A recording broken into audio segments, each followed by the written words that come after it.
Hello everyone. आज की video में हम ऑल इंडिया बार एग्जामिनेशन 19 में मैराथन क्लास में कोड ऑफ क्रिमिनल प्रोसीजर 1973 को यानी कि दंड प्रक्रिया संहिता 1973 को अच्छे से कवर करेंगे। सीआरपीसी का रैपिड फास्ट रिवीजन करेंगे। अगर आपने मेरा पहले वाला वीडियो नहीं देखा है तो ये वीडियो आपके लिए बेनिफिशियल रहेगा। इस सब्जेक्ट का वेटेज आपके एग्जाम में 10 नंबर का होगा। चलिए शुरू करते हैं। क्वेश्चन नंबर 1, दंड प्रक्रिया संहिता 1973 कब लागू हुई? दंड प्रक्रिया संहिता 1973 लागू हुई थी 1 अप्रैल 1974 से। तो ऑप्शन बी इसका सही आंसर होगा। लेकिन अगर पूछा जाए कि पारित कब हुई थी तो पारित हुई थी 25 जनवरी 1974 को, यानी कि राष्ट्रपति की सहमति मिल गई थी। नेक्स्ट क्वेश्चन नंबर 2, दंड प्रक्रिया संहिता 1973 की प्रस्तावना में किस बात का उल्लेख है? दंड प्रक्रिया संहिता 1973 की प्रस्तावना में ये साफ बात लिखी गई है कि सीआरपीसी आपराधिक मामलों की प्रक्रिया का निर्धारण करेगी। और एक बात बता दूं, ऑप्शन बी इसका सही आंसर होगा कि मैंने जितने भी सब्जेक्ट क्लियर करवाए हैं मैंने सबकी पीडीएफ प्रोवाइड करवाई है टेलीग्राम चैनल के माध्यम से। अगर आपको नहीं मिली है तो आपने टेलीग्राम चैनल ज्वाइन नहीं किया है। मैंने मैसेजेज में जो कमेंट बॉक्स में आते हैं लिंक प्रोवाइड की है, उस लिंक से स्टूडेंट जुड़े भी है टेलीग्राम चैनल से। जो जुड़े हैं उनको मैंने 1000 क्वेश्चंस की ई बुक भी प्रोवाइड करवाई है, यानी कि जो हिंदी मीडियम के हैं और इंग्लिश मीडियम दोनों में ही मैंने प्रोवाइड करवाई है। दोनों ही मीडियम के छात्रों को मैंने प्रोवाइड करवाई है। और मुझसे जितना होता है मैं स्टडी मटेरियल प्रोवाइड करवाता हूँ। आप कहते हो सर नहीं मिली, आप टेलीग्राम चैनल ज्वाइन ही नहीं करते हो। आप ज्वाइन कर लो, वहाँ से आपको सभी पीडीएफ मिल जाएगी, साथ में स्टडी मटेरियल भी मिलेगा और 1000 क्वेश्चंस की मोस्ट इंपॉर्टेंट एमसीक्यूज की ई बुक भी आपको मिल जाएगी वहाँ से। नेक्स्ट, अगर इन सवालों की पीडीएफ चाहिए मैराथन क्लास की, वो भी आपको टेलीग्राम चैनल पर मिल जाएगी। मैं टेलीग्राम चैनल की लिंक डिस्क्रिप्शन में डाल दूंगा। नेक्स्ट क्वेश्चन नंबर 3, दंड प्रक्रिया संहिता 1973 का विस्तार कहाँ तक है? तो दंड प्रक्रिया संहिता जब पारित हुई थी, लागू हुई थी 1 अप्रैल 1974 को, तब ये संपूर्ण भारत में सिवाय जम्मू कश्मीर राज्य को छोड़कर लागू होती थी। लेकिन जब से भारत में जम्मू कश्मीर राज्य पुनर्गठन अधिनियम 2019 लागू हुआ है, उसके बाद में भारत के सभी अधिनियम जम्मू कश्मीर पर भी लागू होते हैं। ऑप्शन बी इसका सही आंसर होगा। नेक्स्ट क्वेश्चन नंबर 4, दंड प्रक्रिया संहिता 1974 की धारा 1 क्या बताती है? किसी भी कानून की धारा 1 बताती है शॉर्ट टाइटल यानी कि संक्षिप्त नाम, एक्सटेंड यानी कि विस्तार, इन्फोर्समेंट डेट यानी कि प्रारंभ की तिथि। तो ऑप्शन बी इसका सही आंसर होगा। नेक्स्ट क्वेश्चन नंबर 5, सीआरपीसी की धारा 2H में अन्वेषण की परिभाषा क्या है? इन्वेस्टिगेशन का मतलब होता है साक्ष्यों को एकत्रित करना, घटना स्थल का निरीक्षण करना और गवाहों से पूछताछ करना। तो ये पुलिस अधिकारी करता है। जब भी कभी अपराध होता है तो पुलिस अधिकारी अनुसंधान करता है। अगर संज्ञेय मामला है तो मैजिस्ट्रेट के ऑर्डर के बिना ही कर सकता है, और अगर गैर संज्ञेय मामला है तब मैजिस्ट्रेट के ऑर्डर के साथ में अनुसंधान किया जाएगा। तो ऑप्शन है पुलिस अधिकारी द्वारा अपराध के साक्ष्य की जांच करना।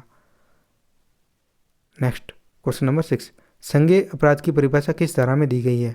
कॉग्निजेबल ऑफेंस यानी कि वो अपराध जो गंभीर प्रकृति के होते हैं, जिनमें पुलिस अधिकारी के पास में पावर होता है कि वो बिना मैजिस्ट्रेट के आदेश के ही अनुसंधान यानी कि इन्वेस्टिगेशन प्रारंभ कर सकते हैं और ज़रूरत पड़े तो गिरफ्तारी भी कर सकते हैं बिना वारंट के।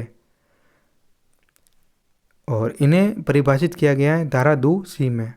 तो ऑप्शन बी इसका सही आंसर होगा। नेक्स्ट क्वेश्चन नंबर, जहाँ लगेगा मैं सवालों को एक्सप्लेन करता रहूँगा।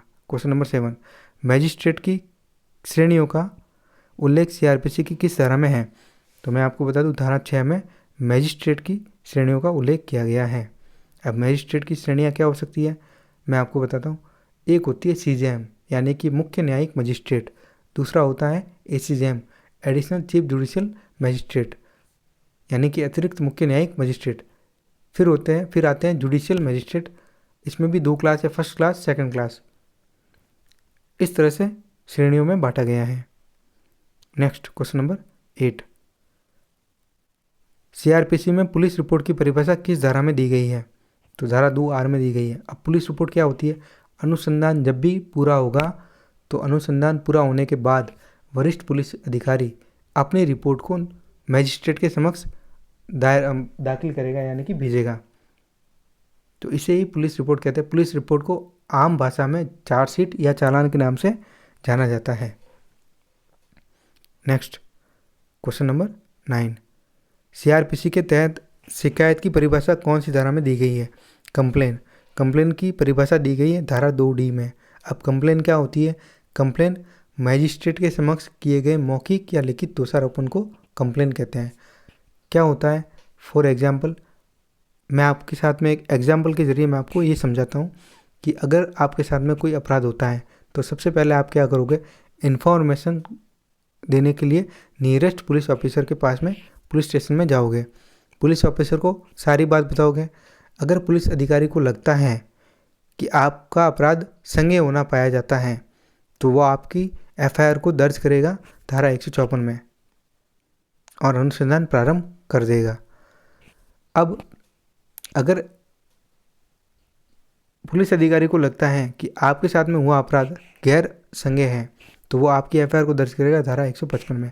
कभी कभार क्या होता है कि पुलिस अधिकारी एफआईआर दर्ज करता ही नहीं है, करने से मना कर देता है।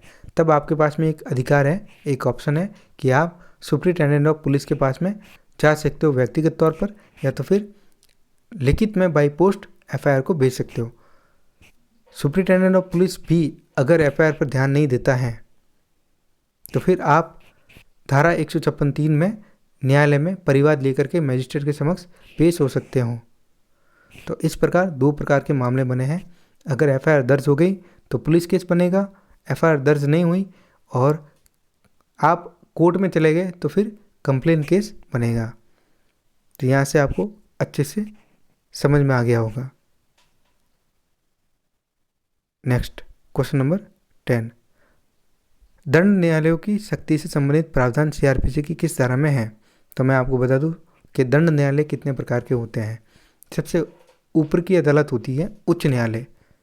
हायरार्की में मैं आपको बता देता हूँ। उच्च न्यायालय हाईकोर्ट। हाईकोर्ट को विधि द्वारा प्रावधानित कोई भी दंडादेश पारित करने का अधिकार होता है। उसके बाद आते हैं जिला सत्र न्यायालय यानी कि डिस्ट्रिक्ट सेशन कोर्ट। यहाँ पर 3 तरह के जज बैठते हैं, एक डिस्ट्रिक्ट सेशन जज, दूसरा एडिशनल डिस्ट्रिक्ट सेशन जज और तीसरा असिस्टेंट डिस्ट्रिक्ट सेशन जज। अब पहला सत्र न्यायाधीश जो कि विधि द्वारा प्रावधानित, सत्र न्यायाधीश और अपर सत्र न्यायाधीश ये दोनों ही विधि द्वारा प्रावधानित कोई भी दंडादेश पारित कर सकते हैं। मृत्यु दंडादेश भी पारित कर सकते हैं और लाइफ इम्प्रिजनमेंट यानी कि आजीवन कारावास भी दे सकते हैं। यदि ये ऐसा आदेश पारित करते हैं, दंडादेश देते हैं, तो ये पुष्टिकरण करेंगे हाई कोर्ट से धारा 366 में। और असिस्टेंट यानी कि सहायक सत्र न्यायाधीश 10 वर्ष तक के कारावास का दंडादेश दे सकता है। उसके बाद में आते हैं मैजिस्ट्रेट के कोर्ट। मैजिस्ट्रेट के कोर्ट में सबसे पहला कोर्ट आता है सीजेएम का, चीफ जुडिशियल मैजिस्ट्रेट। 7 वर्ष तक की अवधि का दंडादेश दे सकता है, जुर्माना कितना भी लगा सकता है लेकिन मनमाना नहीं होगा। उसके बाद आता है additional chief judicial magistrate ACJM की कोर्ट। 7 साल तक के दंडादेश दे सकता है, जुर्माना भी लगा सकता है लेकिन मनमाना नहीं लगाएगा। उसके बाद आता है जुडिशियल मैजिस्ट्रेट फर्स्ट क्लास। 3 साल तक का दंडादेश पारित कर सकता है और जुर्माना 10,000 रुपये तक का लगा सकता है। उसके बाद judicial magistrate second class. Second class 1 साल तक का कारावास का दंडादेश पारित कर सकता है और जुर्माना 5,000 रुपये लगा सकता है। तो ये थे दंड न्यायालय। दंड न्यायालयों के साथ में एक अलग से प्रोविज़न रखा है सीआरपीसी में एग्जीक्यूटिव यानी कि कार्यपालक मजिस्ट्रेट का, जिसमें डीएम यानी कि डिस्ट्रिक्ट मजिस्ट्रेट और एसडीएम यानी कि सब डिविजनल मजिस्ट्रेट भी आते हैं। तो यहाँ पर पूछा गया है दंड न्यायालयों की शक्ति से संबंधित प्रावधान धारा 26 में दे रखा है। ऑप्शन ए इसका सही आंसर होगा। नेक्स्ट क्वेश्चन नंबर 11, सत्र न्यायालय का गठन किस धारा के तहत किया जाता है? सत्र न्यायालय का गठन धारा 9 के तहत किया गया है। ऑप्शन ए इसका सही आंसर होगा। नेक्स्ट क्वेश्चन नंबर 12, मुख्य न्यायिक मजिस्ट्रेट सीजेएम का कार्यालय किस धारा में प्रावधानित है? धारा 12 में प्रावधानित है। ऑप्शन सी इसका सही आंसर होगा। इन सवालों से आपका सीआरपीसी का कॉन्सेप्ट अच्छे से क्लियर हो जाएगा अगर आपने पूरा वीडियो देख लिया तो। नेक्स्ट क्वेश्चन नंबर 13, कार्यकारी यानी कि एग्जीक्यूटिव मजिस्ट्रेट की शक्तियाँ और कर्तव्य का उल्लेख किस धारा में है? धारा 20 में दे रखा है। ऑप्शन बी इसका सही आंसर होगा। नेक्स्ट क्वेश्चन नंबर 14, गिरफ्तारी से संबंधित प्रावधान सीआरपीसी के किस अध्याय में है? तो गिरफ्तारी से संबंधित प्रावधान सीआरपीसी के अध्याय 5 में दे रखे हैं। ऑप्शन बी इसका सही आंसर होगा। Next question number 15।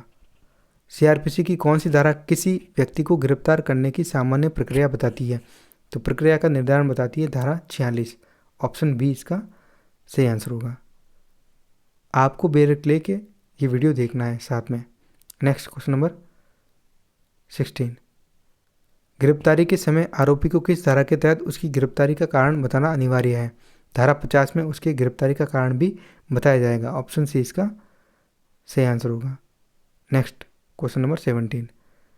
सीआरपीसी की कौन सी धारा बिना वारंट गिरफ्तारी के लिए पुलिस अधिकारी को अधिकार देती है? तो बिना वारंट के गिरफ्तारी कर सकता है। ऑप्शन है धारा 41 में। धारा 41 में पुलिस अधिकारी के पास में है अधिकार है कि वो बिना वारंट के ही गिरफ्तारी कर सकता है। कुल 9 कैटेगरी दे रखी है। उसमें एक कैटेगरी है कि यदि पुलिस अधिकारी की उपस्थिति में कोई संज्ञेय अपराध कारित होता है तो वहाँ पर भी पुलिस अधिकारी बिना वारंट के गिरफ्तारी कर सकता है। यदि किसी व्यक्ति के पास में गृह भेदन के उपकरण है तो वहाँ पर भी उस व्यक्ति का बिना वारंट की गिरफ्तारी हो सकती है। और तीसरा, यदि कोई व्यक्ति इनामी अपराधी है, स्टेट ऑफेंडर है, तो उसकी भी गिरफ्तारी बिना वारंट के होगी। चौथा, यदि किसी व्यक्ति के कब्जे में चुराई गई संपत्ति पाई जाती है तो उसकी भी गिरफ्तारी बिना वारंट से होगी। नंबर 5, यदि कोई व्यक्ति संघ के सशस्त्र बलों से भाग जाता है तो उसकी भी गिरफ्तारी बिना वारंट के होगी। नंबर 6, यदि कोई व्यक्ति पुलिस कस्टडी से भाग रहा है या पुलिस की अभिरक्षा से भाग रहा है, फरार हो गया है, तो उसकी भी गिरफ्तारी विदाउट वारंट होगी। इस प्रकार कुल 9 कैटेगरी बताई गई हैं। इस पर एक केस भी है, लक्ष्मी नारायण बनाम state of Maharashtra, AIR 2008 supreme court. इसमें कुल 9 कैटेगरी सुप्रीम कोर्ट ने बताई है। Next question number 18। Question number 18। धारा 41A का प्रावधान क्या है? 41A में संज्ञेय अपराध बनता है और पुलिस को लगता है कि गिरफ्तारी वारंट के बिना नहीं की जा सकती, तब पुलिस अधिकारी अभियुक्त को, अक्यूज को वारंट के साथ बिना वारंट की गिरफ्तारी तो नहीं करेगा, लेकिन उसे नोटिस जरूर जारी करेगा। तो नोटिस जारी करने की प्रक्रिया का जो प्रावधान है वो धारा 41A में दे रखा है। तो ऑप्शन ए इसका सही आंसर होगा। Next question number 19। जहाँ जरूरत पड़ेगी मैं सवालों को एक्सप्लेन करता रहूँगा। गिरफ्तारी के दौरान महिला की सुरक्षा के लिए कौन सी धारा लागू होती है? धारा 46 सबसेक्शन 4। ऑप्शन ए सही आंसर होगा। अब कभी भी महिला की गिरफ्तारी के लिए महिला अधिकारी ही सशक्त हैं, यानी कि महिला की गिरफ्तारी महिला अधिकारी के द्वारा ही की जाएगी और अपवादित परिस्थितियों को छोड़ करके सूर्यास्त के बाद किसी भी महिला की गिरफ्तारी नहीं होगी। Next question number 20।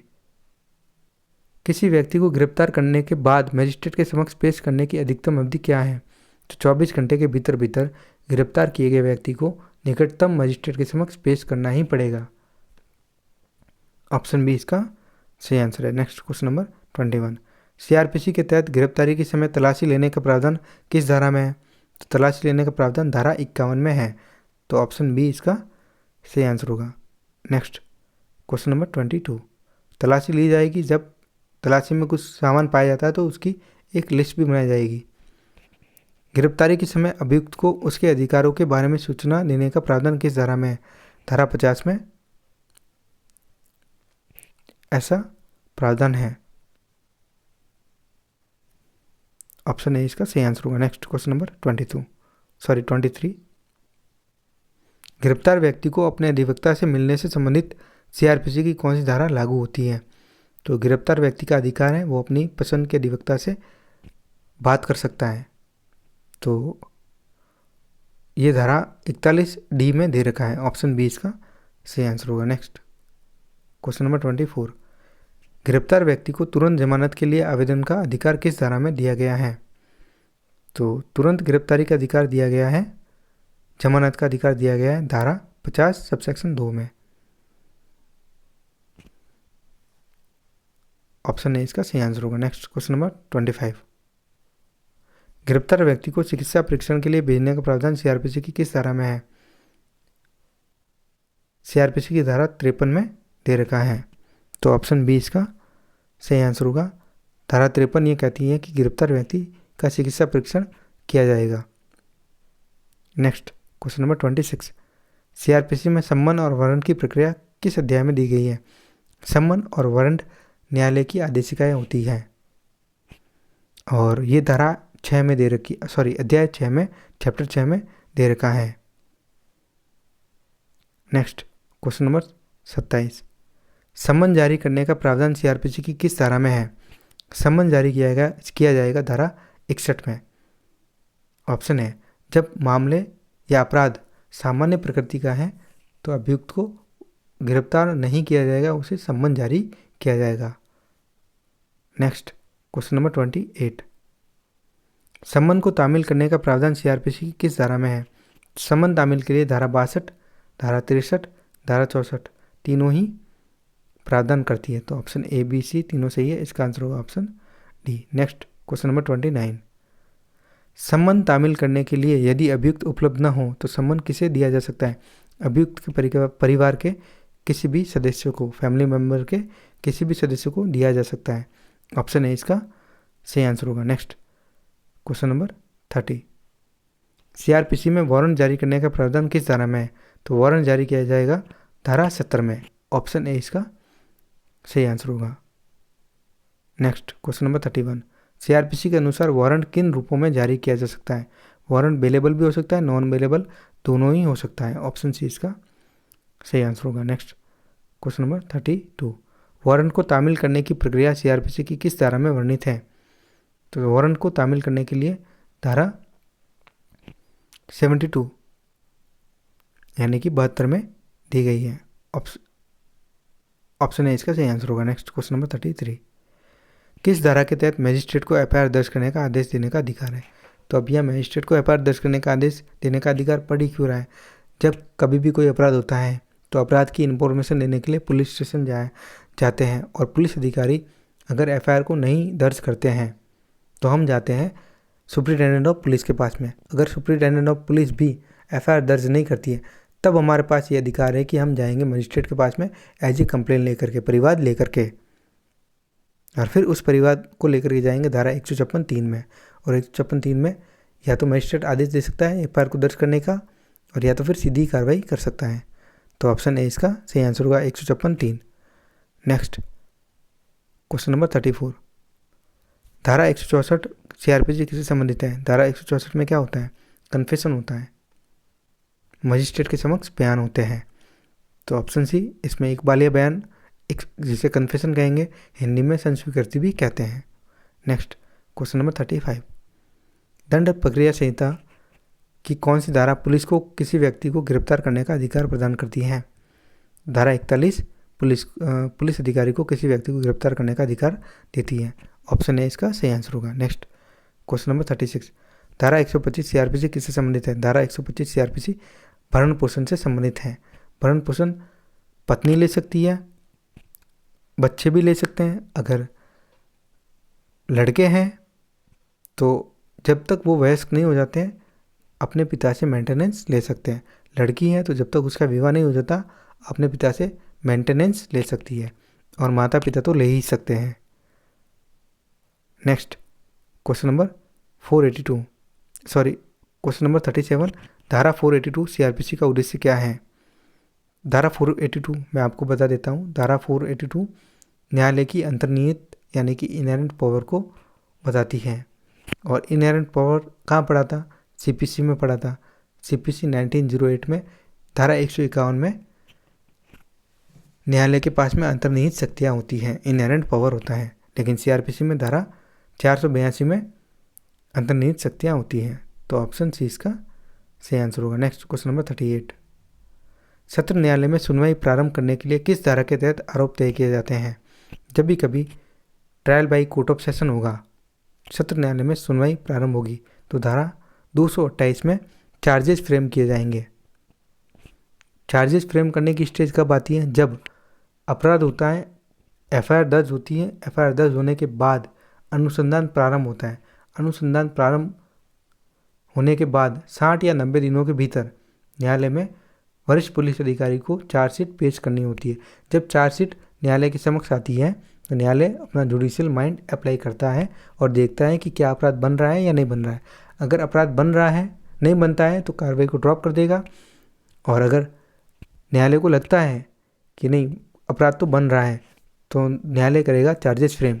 अभियुक्त की उपस्थिति में चार्जेस फ्रेम किए जाएंगे और अभियुक्त को यह बताया जाएगा कि हम आपको इन्हीं धाराओं में चार्जेस फ्रेम कर रहे हैं, आपके ऊपर चार्ज फ्रेम कर रहे हैं।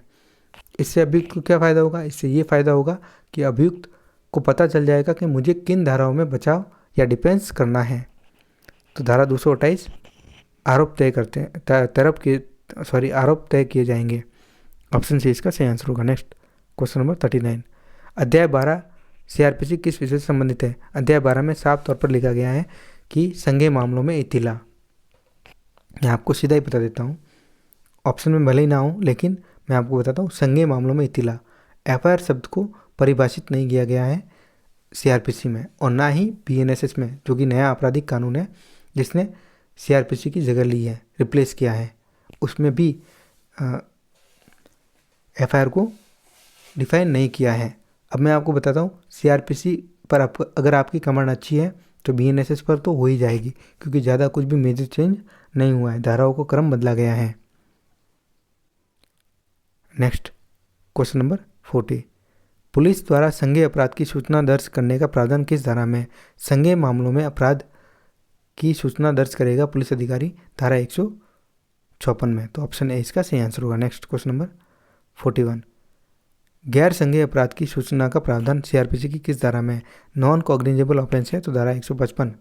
ऑप्शन सी इसका सही आंसर होगा। नेक्स्ट क्वेश्चन नंबर 42, पुलिस अधिकारी की जांच करने की शक्ति किस धारा के तहत दी गई है?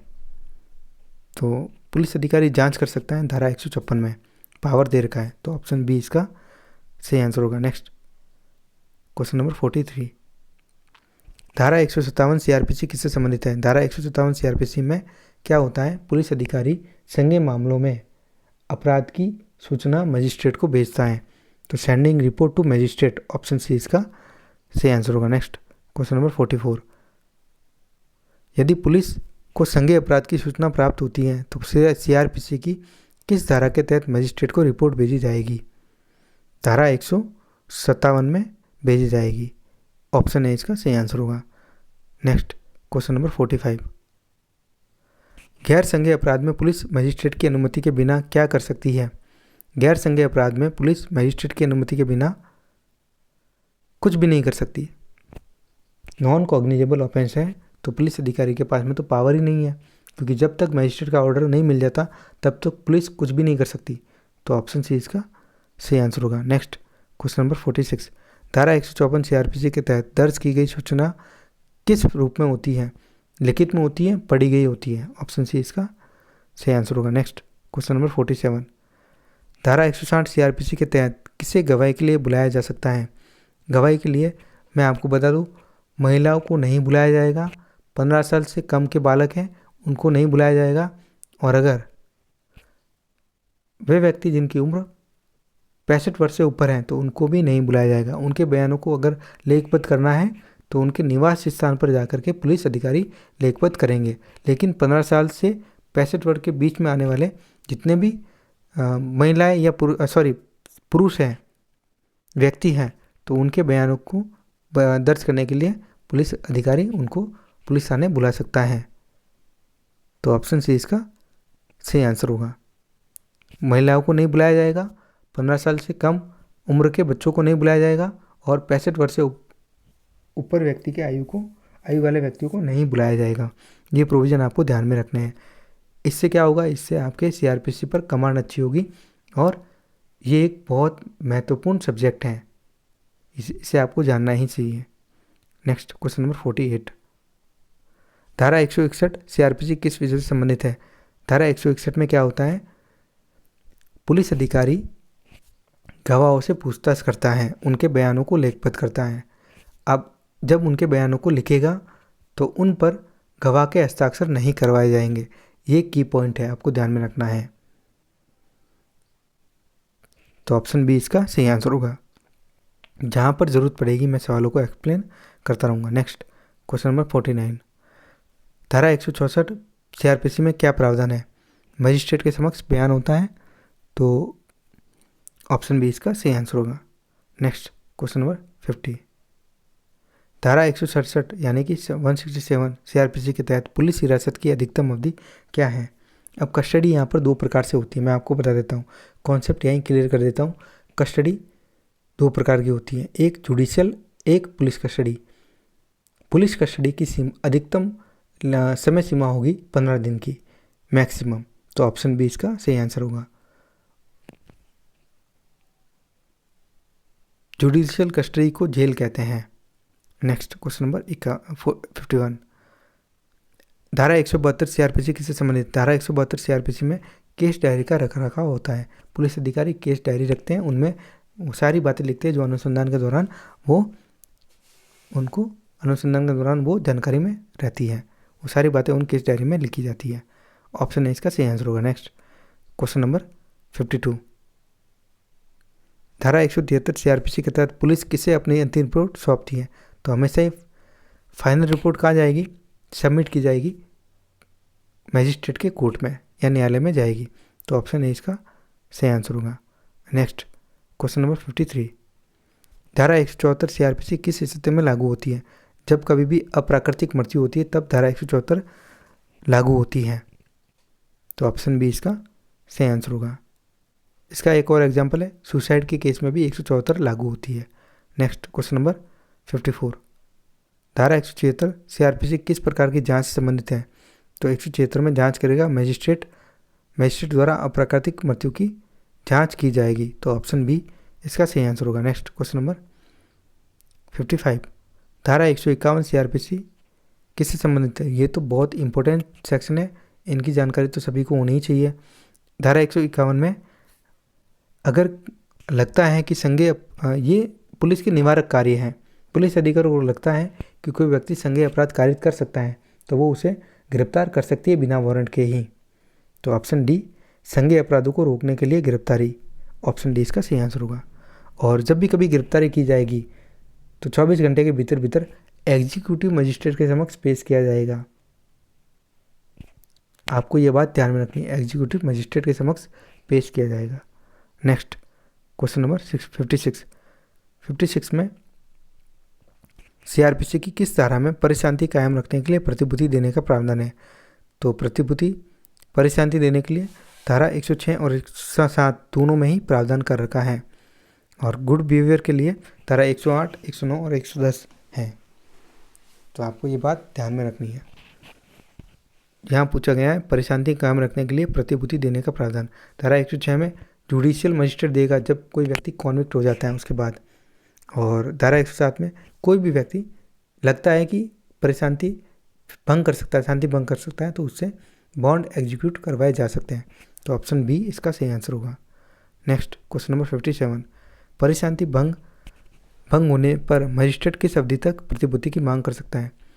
तो 1 वर्ष तक मैक्सिमम पीरियड है 1 वर्ष, तो ऑप्शन सी इसका सही आंसर होगा। Next question number 58। सीआरपीसी की किस धारा में सदाचार यानी कि गुड बिहेवियर के लिए प्रतिभूति देने का अधिकार है? तो धारा यहाँ पर 109, 110, ऑप्शन डी इसका सही आंसर होगा, और मेरे हिसाब से 108, 109, 110 तीनों ही हैं। Next question number 59। धारा 109 के तहत किन व्यक्तियों के सदाचार के लिए प्रतिभूति ली जा सकती है? जो व्यक्ति संदिग्ध व्यक्ति जो अपराध करने की योजना बना रहे हों, ऐसे व्यक्ति जो संपत्ति के अधिकार पर संदेह उत्पन्न करें, तो दोनों ही मामलों में सदाचार के लिए प्रतिभूति ली जा सकती है। Next question number 60। धारा 110 के तहत किन व्यक्तियों से सदाचार के लिए प्रतिभूति ली जा सकती है? धारा 110 में हमेशा ही आदतन अपराधी यानी कि हैबिचुअल ऑफेंडर आते हैं, उनसे ही सदाचार के लिए गुड बिहेवियर के लिए बॉन्ड एग्जीक्यूट करवाए जाएंगे, तो ऑप्शन ए इसका सही आंसर होगा। साथ में अब ये सवाल पूरे हो चुके हैं, इसके बाद मोस्ट रिपीटेड क्वेश्चन आएंगे, लेकिन इससे पहले मैं आपको बता दूं कि मैंने इसी पीडीएफ में मैंने 1 लाइनर वाले क्वेश्चंस भी रखे हैं, देखिए यहाँ पर मैंने 150 क्वेश्चन बनाए हैं। अगर आपको इसकी PDF चाहिए तो आप मैं आपके लिए टेलीग्राम की लिंक डिस्क्रिप्शन में डाल दूँगा। आप वहाँ से सीधे ही टेलीग्राम ज्वाइन कर लेना, वहाँ से आपको ये मिल जाएगी। मैंने 1 लाइनर भी बनाए हैं, मतलब पूरे ही CRPC को डिस्कस आपको यहाँ पर एक्सप्लेनेशन मिल जाएगा। आप कभी भी नहीं भूलोगे CRPC को। इस तरह से मैंने ये PDF तैयार की है। आपको सारे जवाब मिल जाएंगे, CRPC के सारे कॉन्सेप्ट आपके अच्छे से क्लियर हो जाएंगे। साथ में मैंने CRPC के लिए कुछ महत्वपूर्ण बातों का भी जिक्र किया है, जैसे CRPC में कुल कितनी धाराएं 484 यानी कि 484, और कुल चैप्टर हैं 37, कुल शेड्यूल है 2। पहला शेड्यूल बात करता है अपराधों के वर्गीकरण के बारे में, दूसरा फॉर्मेट बताता है, और फर्स्ट कोडिफिकेशन हुआ था 1861 में, दूसरी बार कोड आया था 1898 में, फिर 1973 में। तो इस तरह से मैंने महत्वपूर्ण जानकारियाँ दी हैं। मैंने निर्वचन खंड को स्पेशली इसमें यहाँ पर अपनी भाषा में, मैंने मेरी लैंग्वेज में जो मैं ऑफलाइन बेस में पढ़ाता हूँ उसमें ही मैंने ये आपके लिए प्रोवाइड करवाई है PDF। इसमें आपको देख लो, बहुत ही आसान भाषा में आपको पढ़ने को मिलेगा। जमानती अपराध वे अपराध जो सामान्य प्रकृति के होते हैं, जिसमें जमानत पर छूटना अभियुक्त का अधिकार होता है। और मैंने इसे अच्छे से, अगर आपको ये PDF चाहिए तो आप मुझे मेंशन कर देना कमेंट बॉक्स में, आपको मैं प्रोवाइड करवा दूंगा। और मैंने अब तक जितनी सब्जेक्ट कवर करवाई है सभी की PDF मैंने प्रोवाइड करवाई है। कुछ स्टूडेंट मुझे कहते हैं कमेंट करके कि सर आप तो ऐसे ही बोलते हो, कोई प्रोवाइड नहीं करवाते, लेकिन नहीं, मैं वास्तव में प्रोवाइड करवाता हूँ। आप चाहो तो उन स्टूडेंट को पूछ लो जिन्होंने टेलीग्राम चैनल ज्वाइन किया है। यहाँ तक कि मैंने तो 1000 क्वेश्चन की मोस्ट इंपॉर्टेंट MCQs की बुक हिंदी और इंग्लिश दोनों ही मीडियम में प्रोवाइड करवा दी है। आपके एग्ज़ाम का टाइम निकट आ चुका है, यानी कि 22 दिसंबर आने ही वाला है। आपको अपनी तैयारी जोरों पर रखनी है। मुझसे जितनी सहायता होगी मैं आपकी सहायता पूरी करूँगा। जितना मटेरियल प्रोवाइड कर सकूँगा उतना करवा दूँगा।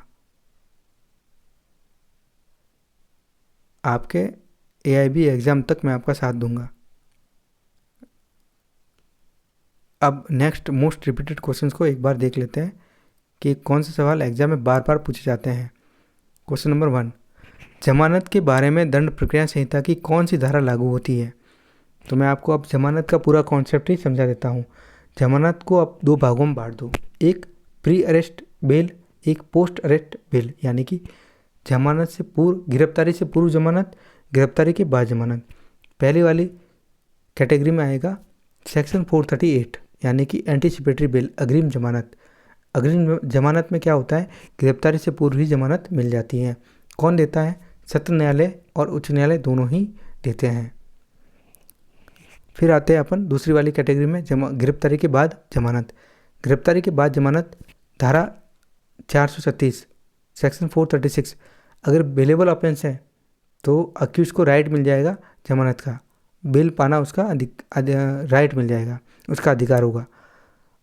और अगर कॉग्निजेबल ऑफेंस है, गंभीर अपराध है और नॉन बेलेबल ऑफेंस है तो वहाँ फिर उसका अधिकार नहीं होगा बेल पाने का, वहाँ उसे गिरफ्तार किया जाएगा और निकटतम मजिस्ट्रेट के समक्ष पेश किया जाएगा, जहाँ से उसे जुडिशियल कस्टडी में भेजा जा सकता है।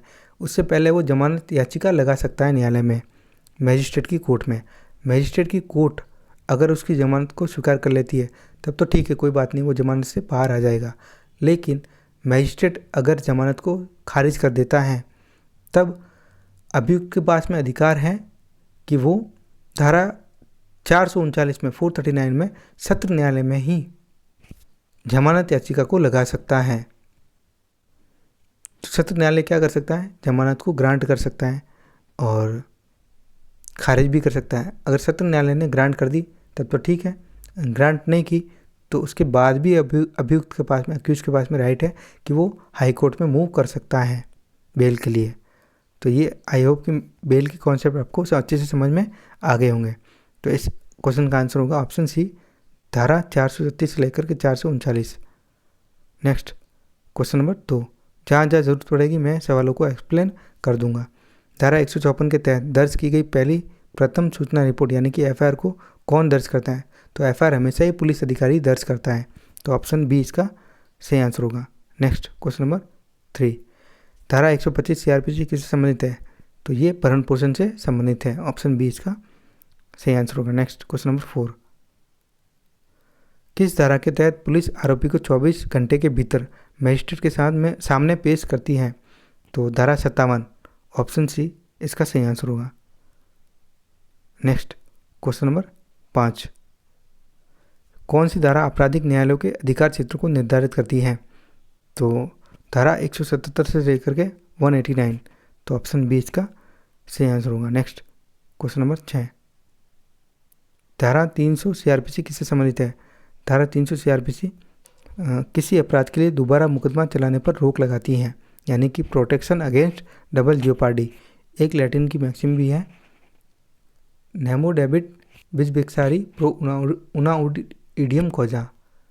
यही है, नेमो डेबिट बिज बिक्सारी प्रो उना इडियम कोजा, जिसका मतलब होता है किसी भी व्यक्ति को एक ही अपराध के लिए 2 बार सजा नहीं दी जा सकती। ऑप्शन ए इसका सही आंसर होगा। नेक्स्ट क्वेश्चन नंबर 7, सार्वजनिक उपद्रव यानी कि पब्लिक न्यूसेंस से संबंधित प्रक्रिया किस अध्याय में है? चैप्टर 10 में है। ऑप्शन बी इसका सही आंसर होगा। नेक्स्ट क्वेश्चन नंबर 8, किस धारा के तहत मजिस्ट्रेट के समक्ष संस्वीकृति यानी कि कन्फेशन लिया जाता है? तो ऑप्शन बी 166 धारा 164। नेक्स्ट क्वेश्चन नंबर 9, धारा 320 सीआरपीसी किससे संबंधित है? धारा 320 सीआरपीसी समझौता योग्य अपराध यानी कि कंपाउंडेबल ऑफेंस। अब सीआरपीसी में अपराधों को कई भागों में बांटा गया है, जैसे जमानतीय, गैर जमानतीय, संज्ञेय, गैर संज्ञेय।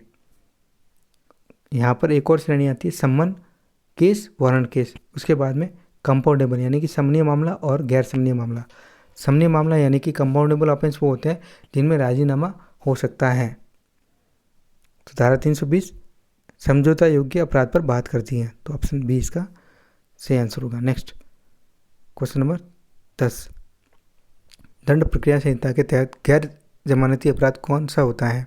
नॉन बेलेबल ऑफेंस कौन सा होता है? डकैती हमेशा ही नॉन बेलेबल होती है।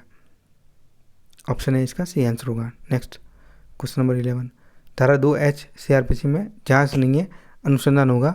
जांच हमेशा मजिस्ट्रेट न्यायालय करता है। इन्वेस्टिगेशन किसके द्वारा किया जाएगा? अनुसंधान किसके द्वारा किया जाएगा? पुलिस अधिकारी के द्वारा ही किया जाएगा। ऑप्शन बी इसका सही आंसर होगा। नेक्स्ट क्वेश्चन नंबर 12, किस धारा में मजिस्ट्रेट को अभियोग पत्र पर संज्ञान लेने का अधिकार है?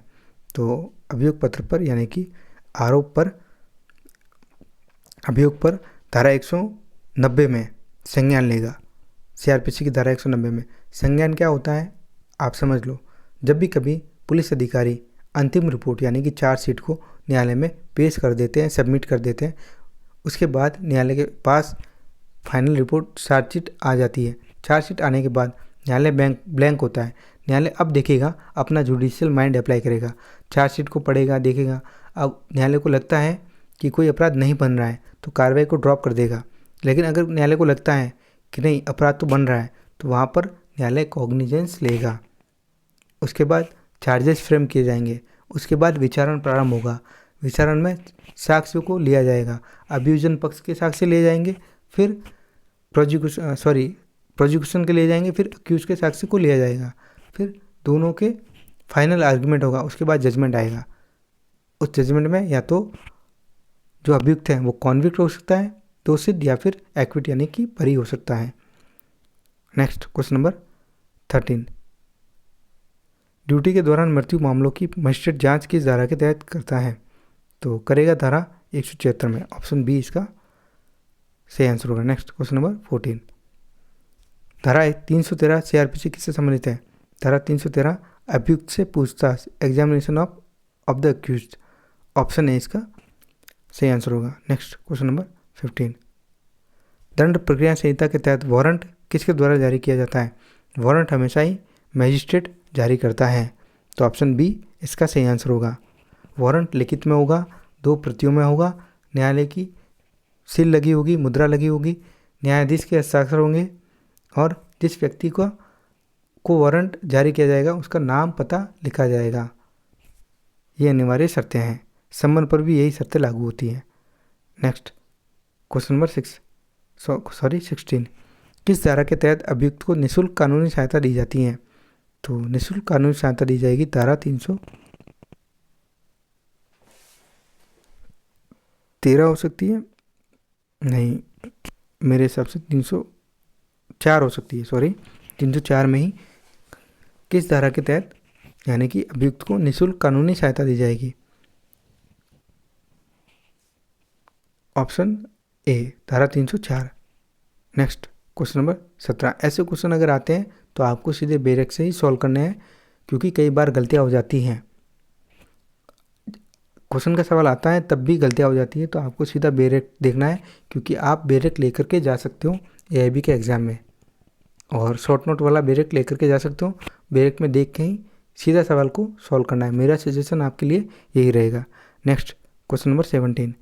दंड प्रक्रिया संहिता की किस धारा के तहत पुलिस अधिकारी जांच के लिए सबूत जब्त कर सकता है? तो सबूत जब्त करेगा धारा 102 में, तो ऑप्शन बी इसका सही आंसर होगा। Next question number 18। धारा 438 सीआरपीसी किससे संबंधित है? अभी मैंने बताया धारा 438 एंटीसिपेटरी बेल यानी कि अग्रिम जमानत से संबंधित है। कौन देता है? सत्र न्यायालय और उच्च न्यायालय दोनों ही दे सकते हैं।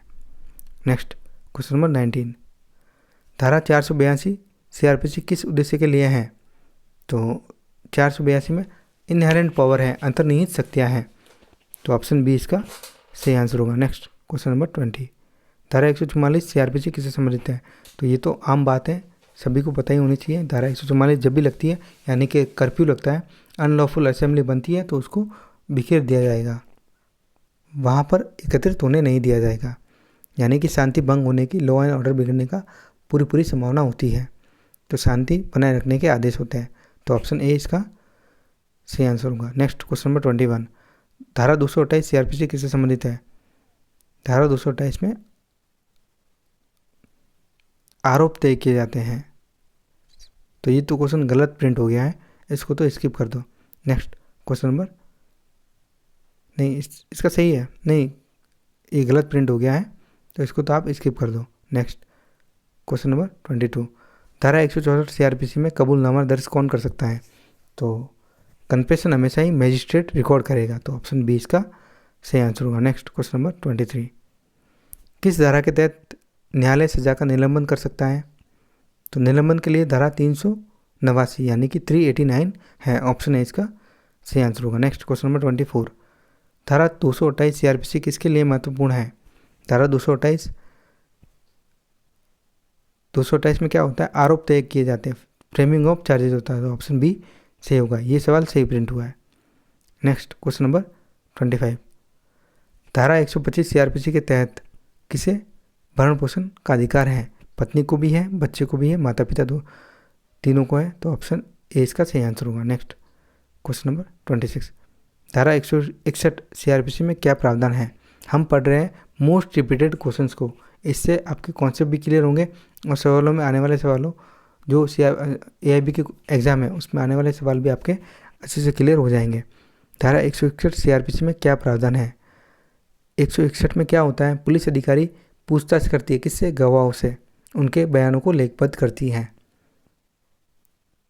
एग्जामिनेशन ऑफ विटनेसेस, तो ऑप्शन ए इसका ये भी नहीं है, पुलिस द्वारा गवाहों से बयान लेना, statement to police by witnesses, तो ऑप्शन बी इसका सही आंसर होगा। Next question number 27। धारा 311 सीआरपीसी किससे संबंधित है? तो ये संबंधित है किसी भी गवाह को बुलाने की शक्ति, power to summon any witness, option B इसका सही आंसर होगा। Next question number 28। धारा 164 सीआरपीसी का क्या उद्देश्य है? तो ये यौन उत्पीड़न यानी कि कोई भी ऑफेंस होता है महिलाओं के विरुद्ध, तो उसमें मेडिकल जांच के लिए प्रावधान दे रखा है, तो ऑप्शन ए इसका सही आंसर होगा। Next question number 29। Section 439 CrPC के तहत कौन जमानत देने का अधिकार रखता है? सत्र न्यायालय भी देता है और उच्च न्यायालय दोनों ही देते हैं, तो ऑप्शन बी इसका सही आंसर होगा। Next question number 30। किस धारा में मृत्युदंड के लिए कारण बताए जाने की आवश्यकता होती है? तो कारण बताना है धारा 354(3) में, तो ऑप्शन बी इसका सही आंसर होगा। Next question number 31। Fair trial का मुख्य उद्देश्य क्या है? अभियुक्त और अभिजन दोनों को समान अवसर देना, तो ऑप्शन सी इसका सही आंसर होगा। Next question number 32। जमानत का मूल उद्देश्य क्या होता है? मेन ऑब्जेक्ट जमानत का होता है यह सुनिश्चित करना कि अभियुक्त जांच यानी कि इन्वेस्टिगेशन और ट्रायल में उपस्थित रहे। यहाँ पर जांच का मतलब अनुसंधान होगा और ट्रायल का मतलब विचारण होगा, तो ऑप्शन सी इसका सही आंसर होगा। Next question number 33। अवैध गिरफ्तारी के खिलाफ कौन सा कानूनी उपाय उपलब्ध है? अगर अवैध गिरफ्तारी होती है तो बंदी प्रत्यक्षीकरण यानी कि हबीज कॉर्पस रीट दायर की जाती है। कहाँ कर सकते हो? 226 आर्टिकल 226 में हाई कोर्ट में और आर्टिकल 32 में सुप्रीम कोर्ट में कर सकते हो। Next question number 34। एक आपराधिक मामले में चार्जशीट दाखिल करने का क्या महत्व है?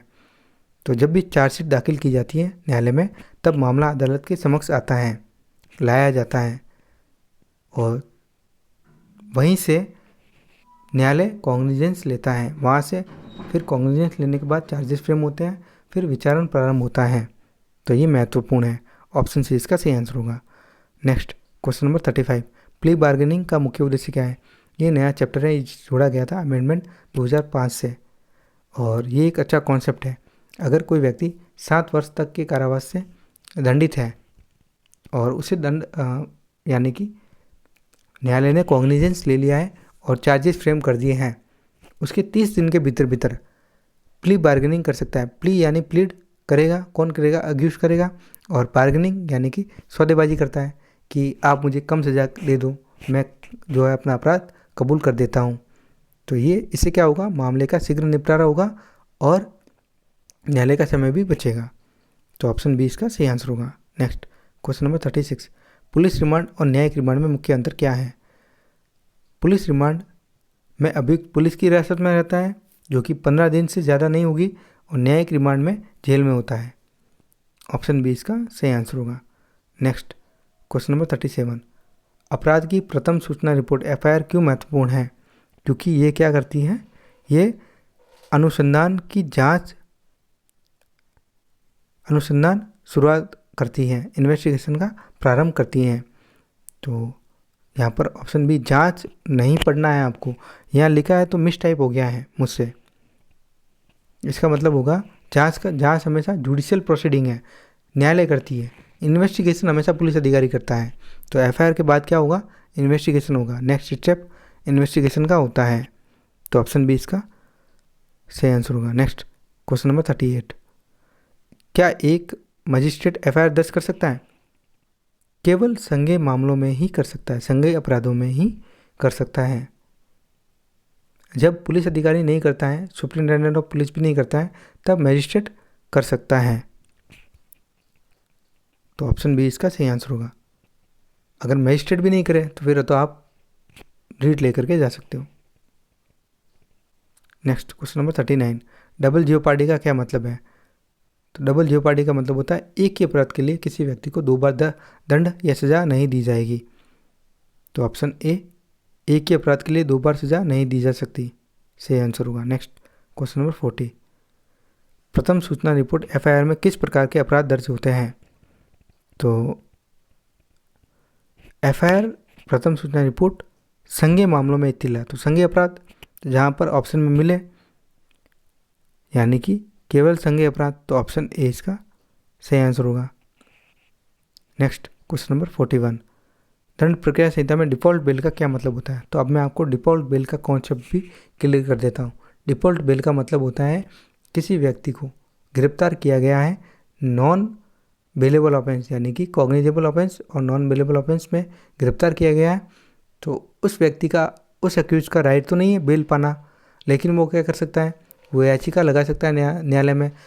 अगर न्यायालय में याचिका लगाता है, खारिज हो जाती है, वो जुडिशियल कस्टडी में है और पुलिस अधिकारी अनुसंधान पूरा नहीं करती है 60 दिनों के भीतर या फिर 90 दिनों के भीतर, सामान्य मामले हैं तो 60 दिनों में चार्जशीट न्यायालय में पेश करनी ही होगी, और अगर गंभीर मामला है तो 90 दिनों के भीतर मैक्सिमम न्यायालय में पेश करनी पड़ेगी चार्जशीट को।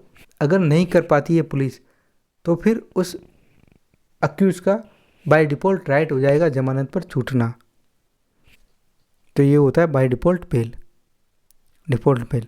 तो यहाँ पर समय पर चार्जशीट दाखिल न होने पर रिहाई, ऑप्शन बी इसका सही आंसर होगा। नेक्स्ट क्वेश्चन नंबर 42, क्या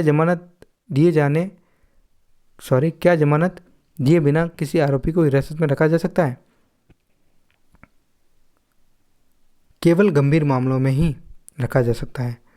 तो ऑप्शन बी इसका सही आंसर होगा। नेक्स्ट क्वेश्चन नंबर 43, धारा 437 सीआरपीसी के तहत जमानत देने का अधिकार किसे होता है? मैजिस्ट्रेट को होता है। और 439 में आप मुझे कमेंट में बताओगे किसे होता है। नेक्स्ट क्वेश्चन नंबर 44, किस स्थिति में मैजिस्ट्रेट को आरोपी को न्यायिक हिरासत में भेजने का आदेश देना होता है? तो कब देगा न्यायिक हिरासत में भेजने का आदेश? जब मामला गंभीर हो, संज्ञेय अपराध हो। ऑप्शन बी इसका सही आंसर होगा। नेक्स्ट क्वेश्चन नंबर 45, 125 सीआरपीसी के तहत वैवाहिक स्थिति से संबंधित कोई महिला क्या कर सकती है? अपने पति से भरण पोषण की मांग कर सकती है। तो ऑप्शन ए इसका सही आंसर होगा। नेक्स्ट क्वेश्चन नंबर 46, यदि पुलिस आरोप पत्र दाखिल नहीं करती है तो क्या होगा? नहीं करेगी तो आरोपी को बाय डिफ़ॉल्ट बेल मिल जाएगी। तो ऑप्शन बी, आरोपी को रिहा किया जा सकता है। नेक्स्ट क्वेश्चन नंबर 47, क्या पुलिस को किसी व्यक्ति को गिरफ्तार करने से पहले वारंट प्राप्त करना आवश्यक होता है? क्या पुलिस को किसी व्यक्ति को गिरफ्तार करने से पहले वारंट प्राप्त करना आवश्यक होता है? सभी मामलों में वारंट तो प्राप्त करना ही होगा, लेकिन अगर संज्ञेय मामले हैं तो वहाँ पर कोई ज़रूरत नहीं है वारंट की। तो ऑप्शन डी, नहीं, केवल संज्ञेय अपराधों में पुलिस गिरफ्तारी कर सकती है बिना वारंट के ही। नेक्स्ट क्वेश्चन नंबर 47, धारा 41 के तहत पुलिस क्या कर सकती है? बिना वारंट के गिरफ्तार कर सकती है आरोपी को। तो ऑप्शन ए इसका सही आंसर होगा। नेक्स्ट क्वेश्चन नंबर 48, सीआरपीसी के तहत अन्वेषण के लिए कितने दिन का समय दिया जाता है? तो इन्वेस्टिगेशन के लिए दिन दिए जाते हैं 60 दिन पुलिस को, और सामान्य मामला है तो 60 दिन, गंभीर मामला है तो मैक्सिमम 90 दिन, उससे ज़्यादा नहीं। नेक्स्ट क्वेश्चन नंबर 49, जमानत योग्य अपराध किस धारा के अंतर्गत आता है? तो 436 में आता है, बेलेबल ऑफेंस में जमानत मिलती है। ऑप्शन है इसका सही आंसर होगा। नेक्स्ट क्वेश्चन नंबर 50, धारा 125 सीआरपीसी किससे संबंधित है? तो वापस आ गया, रिपीट हो गया, भरण पोषण। नेक्स्ट क्वेश्चन नंबर 51, धारा 154 सीआरपीसी के तहत पुलिस रिपोर्ट को क्या कहा जाता है? पुलिस रिपोर्ट को कहा जाता है एफआईआर।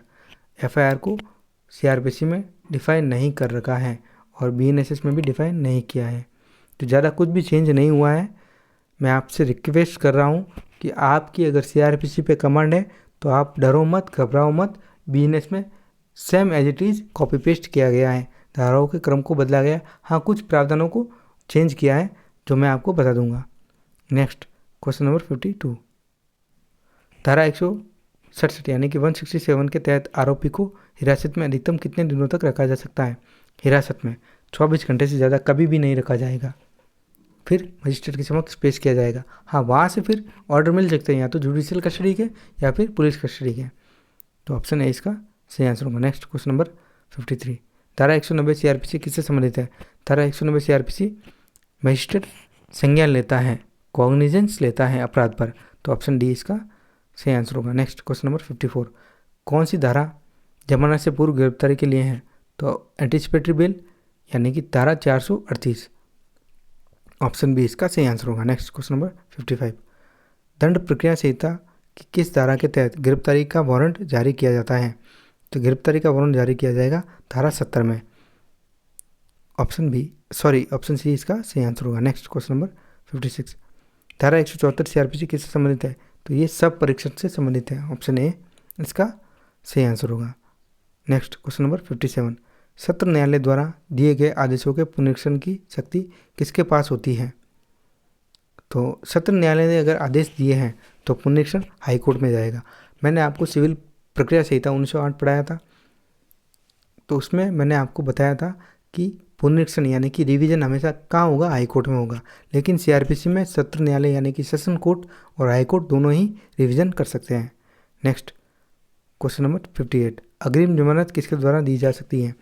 सत्र न्यायालय और उच्च न्यायालय दोनों ही दे सकता है। ऑप्शन बी और सी दोनों सही है। नेक्स्ट क्वेश्चन नंबर 59, अगर किसी अभियुक्त के खिलाफ प्रक्रिया शुरू करने से पहले ही उसकी मृत्यु हो जाती है तो अभियोजन किस धारा के तहत समाप्त हो जाएगा? अभियोजन समाप्त हो जाएगा धारा 256 में। तो ऑप्शन बी इसका सही आंसर होगा। नेक्स्ट क्वेश्चन नंबर 60, किसके पास किसी भी क्षेत्र में अपराध की अन्वेषण का अधिकार है? पुलिस अधिकारी अन्वेषण यानी कि इन्वेस्टिगेशन कर सकता है। ऑप्शन ए इसका सही आंसर होगा। नेक्स्ट क्वेश्चन नंबर 62, एक आपराधिक मामले में आरोप पत्र दाखिल करने का समय सीमित है। यदि आरोपी हिरासत में है तो समय सीमा कितनी होगी? 60 दिन से ज़्यादा नहीं होगी। ऑप्शन बी इसका सही आंसर होगा। नेक्स्ट क्वेश्चन नंबर 63, मजिस्ट्रेट की प्रक्रिया क्या कहलाती है जिसमें प्रथम दृष्टि में अपराध का अनुमान लगाया जाता है? उसे कहेंगे संज्ञान लेना यानी कि कॉग्निजेंस लेना। ऑप्शन सी इसका सही आंसर होगा। नेक्स्ट क्वेश्चन नंबर 64, जमानत देने का अधिकार किसे होता है? जमानत देने का अधिकार हमेशा ही पुलिस अधिकारी को भी होता है, न्यायालय दोनों को ही होता है। अगर बेलेबल ऑफेंस है तो पुलिस अधिकारी, परिशांति या गुड बिहेवियर का मामला है तो पुलिस अधिकारी एक बार के लिए जमानत दे भी देंगे, लेकिन उन्हें कहेंगे कि आपको कोर्ट से बॉन्ड एग्जीक्यूट करवाने हैं। तो दोनों के पास में पावर है, पुलिस अधिकारी, न्यायालय दोनों ही जमानत दे सकते हैं। ऑप्शन सी इसका सही आंसर होगा। नेक्स्ट क्वेश्चन नंबर 65, किस प्रक्रिया के तहत न्यायालय किसी व्यक्ति को निर्देश दे सकता है कि वह एक विशिष्ट स्थान पर उपस्थिति दर्ज कराए? तो उपस्थिति के लिए हमेशा ही सम्मन जारी होता है।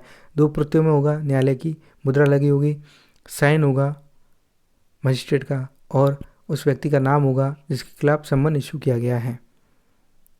ऑप्शन बी इसका सही आंसर होगा। नेक्स्ट क्वेश्चन नंबर 66, वह प्रक्रिया जिसमें मजिस्ट्रेट आरोप की पुष्टि करते हैं उसे क्या कहते हैं?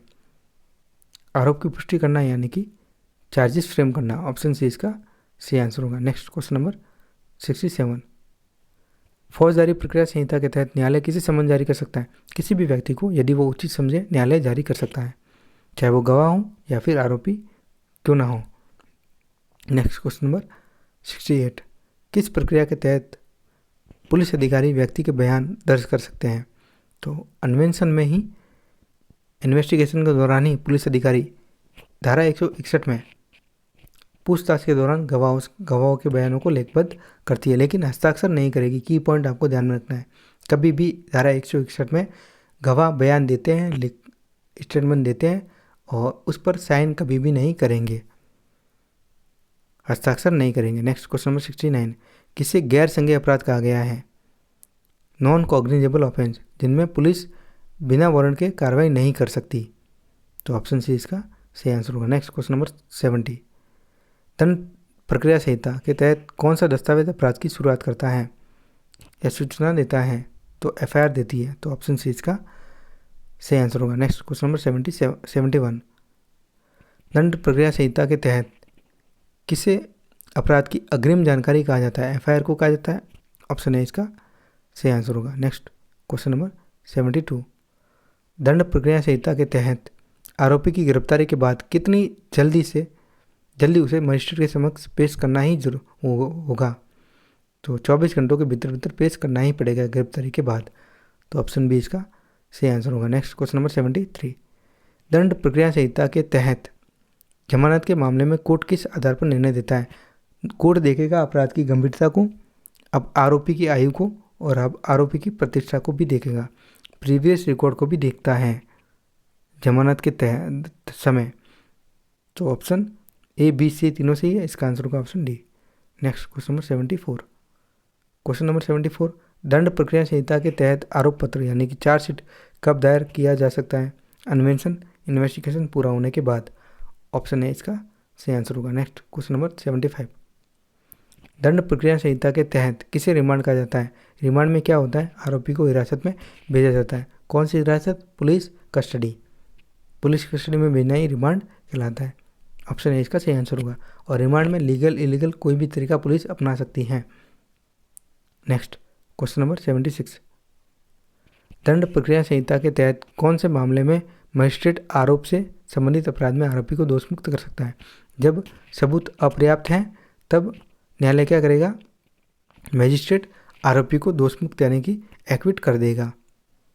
नेक्स्ट क्वेश्चन नंबर 77, यदि आरोपी द्वारा अपराध की स्वीकृति दी गई हो तो उसे क्या कहेंगे, उसे कहेंगे संस्वीकृति, कन्फेशन कहेंगे। ऑप्शन बी इसका सही आंसर होगा। नेक्स्ट क्वेश्चन नंबर 78, अपराधी की सजा के लिए पुलिस द्वारा कौन सा दस्तावेज अदालत में पेश किया जाता है, चार्जशीट पेश की जाती है, तो ऑप्शन बी इसका सही आंसर होगा। नेक्स्ट क्वेश्चन नंबर 79, जब किसी आरोपी की सत्र न्यायालय में जमानत अस्वीकार की जाती है तो वह पुनः कहाँ अपील कर सकता है, उच्च न्यायालय में कर सकता है। ऑप्शन ए इसका सही होगा answer. Next question number 80, Ajay को पुलिस ने एक संज्ञेय अपराध के लिए गिरफ्तार किया लेकिन पुलिस ने एफआईआर दर्ज नहीं की, क्या पुलिस का ये कार्य वैध है? ये अनियमित है कार्य, क्योंकि पुलिस को संज्ञेय मामलों में एफआईआर दर्ज करनी ही होगी। तो इसका आंसर होगा नहीं, संज्ञेय अपराध के लिए एफआईआर अनिवार्य है। ऑप्शन ए इसका सही आंसर होगा। नेक्स्ट क्वेश्चन नंबर 81, रवि को एक अपराध के लिए मजिस्ट्रेट के सामने पेश किया गया और मजिस्ट्रेट ने उसे 14 दिनों की न्यायिक हिरासत में भेज दिया, जुडिशियल कस्टडी में भेजा। रवि किस प्रकार की हिरासत में है, जुडिशियल कस्टडी यानी कि जेल में है। तो ऑप्शन बी इसका सही आंसर होगा। नेक्स्ट क्वेश्चन नंबर 82, पुलिस ने एक गैर संज्ञेय नॉन कॉग्निजेबल ऑफेंस की सूचना पर तुरंत कार्रवाई की, आरोपी को गिरफ्तार किया, क्या पुलिस का ये कार्य उचित था?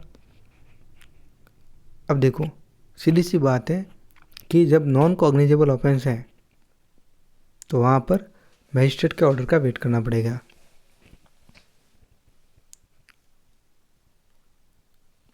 तो नहीं, गैर संज्ञेय अपराध में पुलिस बिना वारंट के गिरफ्तार नहीं कर सकती। ऑप्शन बी इसका सही आंसर होगा। नेक्स्ट क्वेश्चन नंबर 83, एक आरोपी के खिलाफ गिरफ्तारी वारंट जारी हुआ लेकिन वह पुलिस से छुपा हुआ है, पुलिस ने उसे ढूंढने के प्रयास किए लेकिन असफल रही। अब पुलिस क्या कर सकती है, पुलिस उसकी संपत्ति को जब्त कर सकती है, न्यायालय से विशेष आदेश प्राप्त कर सकती है गिरफ्तारी के लिए, और एक प्रोक्लेमेशन यानी कि उद्घोषणा जारी कर सकती है ताकि वह अदालत में हाजिर हो। तो ए बी सी तीनों सही है, इसका आंसर होगा option D. Next question number 84, एक आरोपी को पुलिस द्वारा बिना मजिस्ट्रेट की अनुमति के 15 दिनों तक हिरासत में रखा जाता है। इस मामले में क्या हिरासत वैध मानी जाएगी? नहीं, अवैध। जब भी कभी गिरफ्तारी होगी तब आपको समझना है कि गिरफ्तारी के 24 घंटे के भीतर भीतर उसको पेश किया जाएगा निकटतम मजिस्ट्रेट के समक्ष।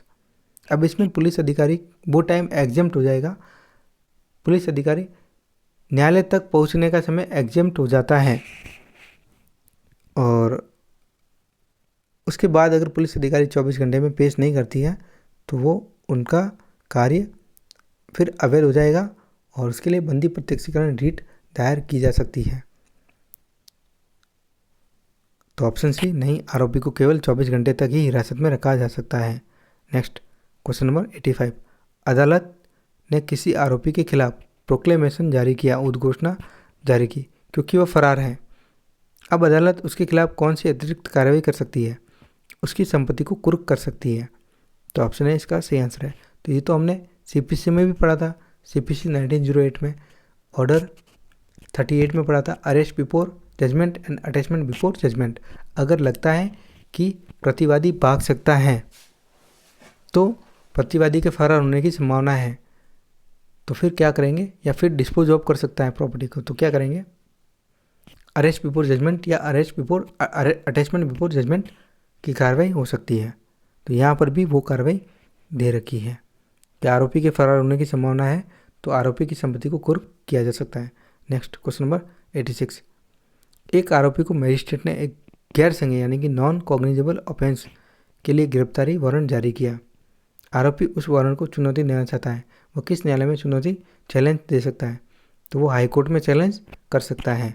ऑप्शन सी इसका सही आंसर होगा। नेक्स्ट क्वेश्चन नंबर 87, एक महिला ने एक गैर संज्ञेय अपराध के लिए शिकायत दर्ज की, यानी कि नॉन कॉग्निजेबल ऑफेंस के लिए कंप्लेंट दर्ज कराई, लेकिन पुलिस ने एफआईआर दर्ज करने से मना कर दिया, केवल एनसीआर दर्ज की।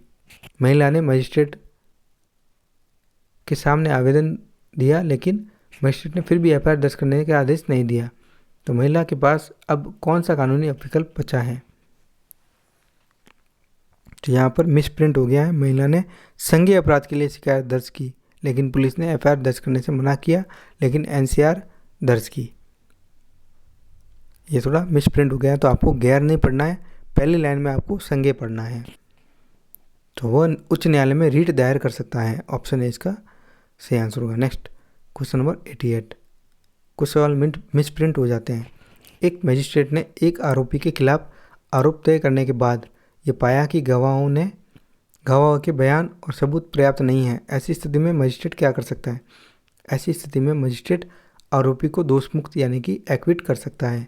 ऑप्शन ए इसका सही आंसर होगा। Next question number 89। Police custody की अधिकतम अवधि कितनी हो सकती है? 15 दिन की होती है। ऑप्शन सी इसका सही आंसर होगा। Next question number 90। धारा 164 सीआरपीसी का उपयोग किस उद्देश्य के लिए किया जाता है? तो अभियुक्त के लिए इकबालिया बयान, और इसे ऐसे भी समझ सकते हैं कि मजिस्ट्रेट के समक्ष बयान होता है। ऑप्शन बी इसका सही आंसर होगा। Next question number 91। किस धारा के तहत मजिस्ट्रेट के पास गैर जमानती अपराध में जमानत देने का अधिकार होता है? तो गैर जमानती अपराध में मजिस्ट्रेट जमानत दे सकता है धारा 436 में, 437 में। अब आपको बताना है कि सत्र न्यायालय किस धारा में, यानी कि सत्र न्यायालय में कौन जमानत देगा, कमेंट में बताना है। 438, 439 में कौन जमानत देगा? Next question number 92। Summary trial के लिए कौन कौन से अपराध उपयुक्त माने जाते हैं? समरी ट्रायल यानी कि पिटी ऑफेंसेज जो 2 साल से कम की अवधि के होते हैं। तो ऑप्शन ए इसका सही आंसर होगा। Next question number 93। गिरफ्तारी के बाद पुलिस द्वारा न्यायिक हिरासत में रखने की अवधि कितनी हो सकती है? अगर सामान्य मामला है तो 60 दिन और गंभीर मामला है तो 90 दिन। यहाँ पर ऑप्शन सी सेलेक्ट करेंगे। Next question number 94। विचारण ट्रायल का अर्थ सीआरपीसी में किस धारा में परिभाषित है? ट्रायल को परिभाषित नहीं किया गया है। विचारण का मतलब होता है कि अब चार्जेस फ्रेम हो चुके हैं, न्यायालय ने आरोप पत्र तैयार कर लिया है। अब न्यायालय क्या करेगा? प्रोसिक्यूशन को कहेगा कि आप अपने एविडेंसेस लाओ, गवाहों को पेश करो, फिर उनके गवाहों की परीक्षा होगी एज पर एविडेंस एक्ट के सेक्शन 10 के अकॉर्डिंग। मुख्य परीक्षण, examination of chief, cross examination और री एग्जामिनेशन। फिर वही प्रोसेस डिफेंस के साथ भी होगा, अक्यूज के साथ भी होगा। दोनों पक्षों को सुनने के बाद फिर फाइनल आर्ग्यूमेंट होगा और उसके बाद जजमेंट आएगा। जजमेंट में या तो अभियुक्त को कॉन्विक्ट दोषित किया जा सकता है या फिर एक्विट यानी कि बरी किया जा सकता है। तो विचारण परिभाषित नहीं है। Next question number 95। मजिस्ट्रेट द्वारा वारंट ट्रायल की प्रक्रिया किस धारा के तहत होती है? तो वारंट ट्रायल धारा 238 से लेकर के 250 में बताई गई है। ऑप्शन ए इसका सही आंसर होगा। नेक्स्ट क्वेश्चन नंबर समन ट्रायल की प्रक्रिया सीआरपीसी की किन धाराओं में वर्णित है? आपको बतानी है धारा, क्योंकि ऐसे क्वेश्चन जब भी आएंगे आपको क्या करना है, आपको करना है बेरेक्ट उठाना है, बेरेक्ट देख के ही आपको सॉल्व करना है। बेरेक्ट के बिना आपको सॉल्व ही नहीं करना है, क्योंकि बिना बेरेक्ट के आपके सवाल गलत होने की संभावना हो जाएगी। क्योंकि हो सकता है ऐसे मामलों में कई बार गलतियां होती हैं। तो समन केस की ट्रायल भी 3 तरह के होते हैं। Trial by court of session, trial by court of session हो सकता है,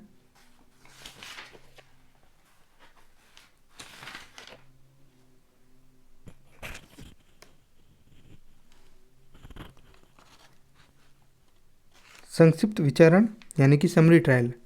समरी ट्रायल 260 से लेकर के 265 तक है। तो ऑप्शन सी इसका सही आंसर होगा। यहाँ ऑप्शन गलत प्रिंट हुआ है, तो मैं आपको बता दूं समरी ट्रायल 260 से लेकर के 265 तक प्रावधान कर रखा है। नेक्स्ट यहाँ पे ऑप्शन गलत है, मैं आपको बता देता हूँ, प्रिंट गलत हुआ है। ऑप्शन सी इसका सही आंसर होगा। Next question number 97। न्यायालय की प्रक्रिया सेशन ट्रायल का संचालन सीआरपीसी की किस धारा के तहत होता है? तो सेशन ट्रायल में धारा 225 से लेकर के 237 तक दे रखा है। तो ऑप्शन ए इसका सही आंसर होगा। Next question number 98। Summary trial संक्षिप्त विचारण की प्रक्रिया सीआरपीसी की किन धाराओं में है? अभी मैंने आपको बताया 260 से लेकर के 265, तो ऑप्शन 20 का सही आंसर होगा। Next question number 99। कुछ सवाल मिसप्रिंट हो जाते हैं। सीआरपीसी के अनुसार दोष मुक्ति का आदेश किस धारा में दिया जाता है? दोष मुक्ति दी जाएगी 232 में भी, 235 में भी, 248 में भी। अब मैं आपको बताता हूँ कि जब भी trial by court of session हो, वारंट केस ट्रायल हो, समन केस ट्रायल हो, अब इन ट्रायल में क्या होता है, सबसे पहले प्रोसिक्यूशन को मौका दिया जाता है केस ओपन करने का। उसके बाद प्रोसिक्यूशन को बोला जाता है कि आप अपने एविडेंसेस रखो, अपने मामले को, तथ्य को रखो। फिर बात आती है चार्जेस फ्रेम करने की, मतलब दोष मुक्ति की, सीधी दोष मुक्ति की बात आती है। अगर न्यायालय को लगता है कि कोई ग्राउंड नहीं बन रहा है तो न्यायालय दोष मुक्त कर सकता है अक्यूज को। उसके बाद अगर न्यायालय को लगता है कि नहीं, आरोप तो बन रहे हैं, अपराध तो बन रहा है, तो उस समय न्यायालय क्या करेगा, पूछेगा गिल्टी प्लीड करते हो या नॉट गिल्टी प्लीड करते हो। आरोपी नॉट गिल्टी प्लीड करेगा। अगर गिल्टी प्लीड करता है तब भी न्यायालय के पास में ये डिस्क्रिशनरी पावर है, वो चाहे तो फर्दर कार्रवाई कर सकता है। मतलब कि गिल्टी प्लीड करने के बाद भी उसे सज़ा नहीं देगा, कॉन्विक्ट नहीं करेगा और पूरा ट्रायल चलाएगा। ये उसके पास में डिस्क्रिशनरी पावर है। अगर उसने नॉट गिल्टी प्लीड किया है तो उसके बाद फिर से प्रोसिक्यूशन को बोला जाएगा कि आप अपने गवाहों को, एविडेंसेस पेश करो। फिर उसका एग्जामिनेशन होगा as per act, evidence act 1872 के अकॉर्डिंग। और चैप्टर 10 में मुख्य परीक्षण, क्रॉस यानी कि प्रति परीक्षण, और री एग्जामिनेशन यानी कि पुनः परीक्षण होगा। ऐसा ही सेम प्रक्रिया डिफेंस के साथ भी होगी। दोनों ही अपने अपने गवाह और एविडेंसेस रखेंगे, दोनों को एविडेंस को देखेगा न्यायालय। उसके बाद दोनों पक्षों में फाइनल आर्ग्यूमेंट होंगे। उसके बाद जजमेंट आएगा। जजमेंट में कॉन्विक्ट भी हो सकता है, यानी कि दोषी भी हो सकता है, या फिर एक्विट भी हो सकता है। तो ये प्रोसेस रहता है। तो इससे पहले भी जब मामला प्रोसिक्यूशन केस ओपन करता है, अपने मामलों को रखता है, उसके बाद सीधी दोष मुक्ति होती है। 232 में भी हो सकती है, जब court of trial by court of session हो, 235 में भी हो सकती है, जब जजमेंट आता है 248 में भी हो सकती है, जब विचारण की समाप्ति होती है। Next question number 100। Summary trial में सजा की अधिकतम अवधि कितनी हो सकती है? 3 माह की होती है। मैक्सिमम 3 माह का सेंटेंस दिया जाता है। तो ऑप्शन 20 का सही आंसर होगा। Next question number 101। सीआरपीसी के निर्णय से संबंधित प्रावधान किस अध्याय में है? निर्णय से संबंधित निर्णय दिया गया है अध्याय 27 में। तो ऑप्शन ए इसका सही आंसर होगा। Next question number 102। सीआरपीसी की कौन सी धारा लिखित निर्णय देने के लिए अनिवार्य करती है? लिखित निर्णय दिया जाएगा as per section 354। Option B इसका सही आंसर होगा। Next question number 103। अपील से संबंधित प्रावधान सीआरपीसी किस अध्याय में दिए गए हैं? अध्याय 29 में दे रखा है। तो ऑप्शन बी इसका सही आंसर होगा। Next question number 104। अपील करने का अधिकार सीआरपीसी की किस धारा के तहत दिया गया है? तो अपील करने का अधिकार है धारा 374 में। तो ऑप्शन बी इसका सही आंसर होगा। Next question number 105। मृत्युदंड की पुष्टि के लिए मामला किस न्यायालय में भेजा जाता है? तो मृत्युदंड की पुष्टि के लिए मामला भेजा जाएगा हमेशा ही हाई कोर्ट में, उच्च न्यायालय में भेजा जाएगा। ऑप्शन बी इसका सही आंसर होगा। नेक्स्ट, और 366 में पुष्टिकरण भी होता है। अगर उच्च न्यायालय को लगता है कि ये सही सेंटेंस दिया है तब तो वापस से भेज देगा, और अगर लगता है कि सही सेंटेंस नहीं है तो वो बदल सकता है। Next question number 106। सीआरपीसी की किस धारा में पुनरीक्षण का अधिकार दिया गया है? पुनरीक्षण दिया गया है 397, 399 और 401, तीनों में ही दे रखा है। तो ऑप्शन ए, बी, सी तीनों से इसका आंसर होगा option D. Next question number 107। पुनरीक्षण किस न्यायालय में किया जा सकता है? तो रिवीजन हमेशा ही सत्र न्यायालय में भी हो सकता है और उच्च न्यायालय, दोनों में ही हो सकता है। ऑप्शन ए और बी दोनों सही है। नेक्स्ट क्वेश्चन नंबर 108, सीआरपीसी में सत्र न्यायालय द्वारा दिए गए आदेश के खिलाफ अपील करने की समय सीमा कितनी है? तो अपील करने की समय सीमा 30 दिन है, आपको ध्यान में रखनी है। ऑप्शन ए इसका सही आंसर है। नेक्स्ट क्वेश्चन नंबर 109, धारा 397 के तहत पुनरीक्षण याचिका किस स्थिति में स्वीकार की जा सकती है? यहाँ पर स्वीकार की जा सकती है। कब की जाएगी? जब न्यायिक आदेश में त्रुटि होने पर, न्यायालय की प्रक्रिया का दुरुपयोग होने पर, प्राकृतिक न्याय के सिद्धांतों का उल्लंघन होने पर। तो अगर ये होता है तो फिर पुनरीक्षण याचिका स्वीकार की जाएगी। कौन कर सकता है? सत्र न्यायालय भी कर सकता है और हाईकोर्ट यानी कि उच्च न्यायालय भी कर सकता है। इसका आंसर होगा option D. Next question number 110, question number 110 कहता है कि सीआरपीसी के अनुसार अपराध का संज्ञान लेने के लिए समय सीमा से संबंधित प्रावधान किस धारा में? 468 में, 468 में है। आपको हमेशा ही ध्यान रखना है 468।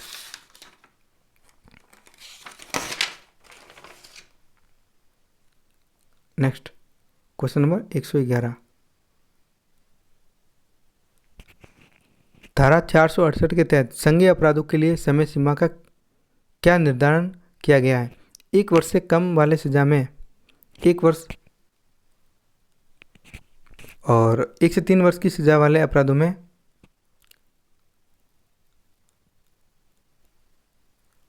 परिसीमा काल 3 वर्ष का होगा और 3 वर्ष से अधिक की सजा वाले अपराधों में अभी तक कोई भी समय सीमा नहीं है।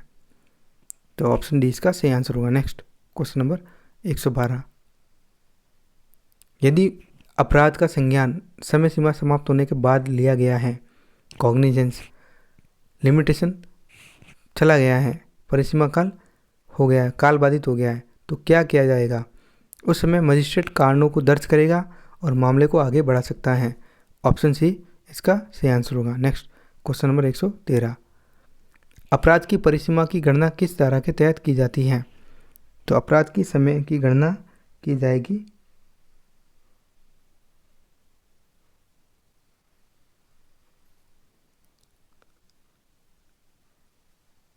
धारा 469 में, 469 हो सकता है।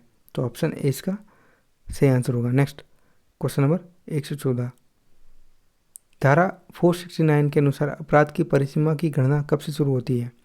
ऑप्शन है अपराध होने की तिथि से, अपराध के बारे में जानकारी प्राप्त होने की तिथि से, अपराध के स्थान का पता लगने की तिथि से। तो तीनों ही ऑप्शन सही है। इसका आंसर होगा option D. Next question number 115 में धारा 470 के अनुसार यदि अपराध के दौरान कार्रवाई रुकी हो तो क्या होगा? अगर रुका हुआ है तो रुके हुए समय को परिसीमा अवधि में नहीं गिना जाएगा। ऑप्शन बी इसका सही आंसर होगा। नेक्स्ट क्वेश्चन नंबर 116, क्या सभी अपराधों के लिए सीआरपीसी में समय सीमा लागू होती है, परिसीमा लागू होती है? गंभीर अपराधों पर लागू नहीं होती है, लिमिटेशन लागू नहीं होता है, गंभीर अपराधों में लागू नहीं होता है। तो ऑप्शन सी इसका सही आंसर होगा। नेक्स्ट क्वेश्चन नंबर 117, सीआरपीसी के तहत अपराध के लिए अधिकतम परिसीमा अवधि क्या हो सकती है? अधिकतम परिसीमा अवधि क्या है? 3 वर्ष है। ऑप्शन बी इसका सही आंसर होगा। तो ये थे टॉप मोस्ट रिपीटेड क्वेश्चंस जो अक्सर एआईबी के एग्ज़ाम में पूछे जाते हैं और हमने अच्छे से कवर किए हैं। इससे क्या हुआ, आपके सीआरपीसी के कॉन्सेप्ट क्लियर हो गए और मैंने जहाँ मेरा संभव हुआ मैंने सवालों को एक्सप्लेन भी किया है, जहाँ ज़रूरत पड़ी और मैंने सवालों को एक्सप्लेन किया है। आपको बस क्या करना है, तैयारी करनी है अच्छे से। ये पूरा पीडीएफ है जिसमें पूरी ही जानकारी है।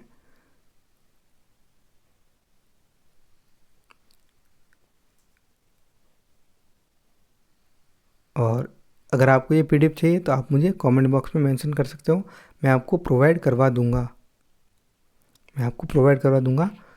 मैं टेलीग्राम चैनल की लिंक डिस्क्रिप्शन में डाल दूंगा, आप वहाँ से टेलीग्राम ज्वाइन कर लो। टेलीग्राम ज्वाइन करने से आपको क्या होगा, एक तो आपको न्यू अपडेट मिलती रहेगी, साथ में स्टडी मटेरियल भी मिलेगा और जो मैं मटेरियल प्रोवाइड करवाता हूँ वो आपके लिए बेनिफिशियल रहेगा एग्ज़ाम के पॉइंट ऑफ व्यू से। बस आप अच्छे से तैयारी करो और एआईबी को क्रैक करो। मुझसे जितनी सहायता होगी मैं आपकी सहायता करूँगा। धन्यवाद।